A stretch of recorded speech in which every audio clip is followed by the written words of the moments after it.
আমি স্মরণ করছি অত্যন্ত দুঃখ বেদনা ভারাক্রান্ত হৃদয় যারা আমার নেতা ছিলেন, সেই নেতাদেরকে অন্যায় করা হয়েছে, জুডিশিয়াল কিলিং করা হয়েছে তাদেরকে। আমাদের সদ্য নেতা বাংলাদেশ জামায়াত ইসলামীর আমির শহীদ মৌলানা মতিউর রহমান নিজামী, আমাদের সদ্য নেতা জনাব শহীদ আলী হাসান মোহাম্মদ মুজাহিদ, আমাদের সদ্য নেতা জনাব মোহাম্মদ কামারুজ্জামান, আমাদের সদ্য নেতা জনাব মোহাম্মদ আব্দুল কাদের মোল্লা, আমাদের সদ্য নেতা জনাব মোহাম্মদ আব্দুল কাদের মোল্লা। এরপরে সবচেয়ে দুঃখজনক সমাজ শ্রদ্ধার পাত্র, দুনিয়ার পরিচিত আন্তর্জাতিক খ্যাতিসম্পন্ন আলেমউদ্দিন হযরত মাওলানা দেলাওয়ার হোসেন সাঈদীকে বিনা চিকিৎসায় ষড়যন্ত্র হত্যা করা হয়েছে। আমি এটাকে সবাইকে স্মরণ করছি। সাথে সাথে আমি স্মরণ করতে চাই আমাদের সদ্য নেতা মীর কাসেম আলী সাহেবকে। তাকে সর্বশেষ তার ছেলেকে গুম করা হয়েছে, দেখতে চেয়েছিলেন, তাকেও দেখতে দেওয়া হয় নাই, তাকে ফাঁসির কাছে ঝুলিয়ে তাকে হত্যা করা হয়েছে। আমি সাথে সাথে জাতীয়তাবাদী দলের নেতা জনাব সালাউদ্দিন কাদের চৌধুরীকেও ফাঁসির কাছে ঝুলানো হয়েছে, আমি স্মরণ করতে চাই।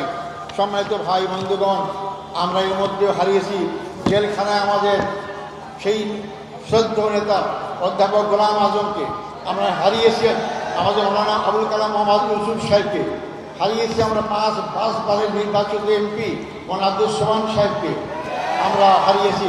এরপরও আমি বের হয়ে হারিয়ে দেখতে পেলাম আমাদের সামনে এখন তার নেই আমাদের আমিরের জামাত, এখনকার আমির জামাতের পূর্বের যে আমির আছেন মকবুল আহমদ সাহেব এবং নাজির আহমদ সাহেব, তার সবাইকে শ্রদ্ধা আমরা স্মরণ করছি এবং তার শোক সন্তপ্ত পরিবারের সদস্য সহ সবার কাছে আমি তার সহমর্মিতা জ্ঞাপন করছি। আল্লাহ তাদের সবাইকে ধৈর্য ধারণ করে তৌফিক দান করুক। ঢালাইয়ের সেরা প্রিমিয়ার সিমেন্ট। এই হত্যাকাণ্ডের সঙ্গে যারাই যে পর্যায়ে জড়িত সবাইকে আইনের আওতায় এসে তাদের বিচার করা হোক। আমি জোর করে আবার বলতে চাই, যারাই হত্যাকাণ্ডের সঙ্গে যেখানে যে পর্যায়ে জড়িত সবাইকে আইনের আওতায় এসে তাদেরকে বিচার করা হোক।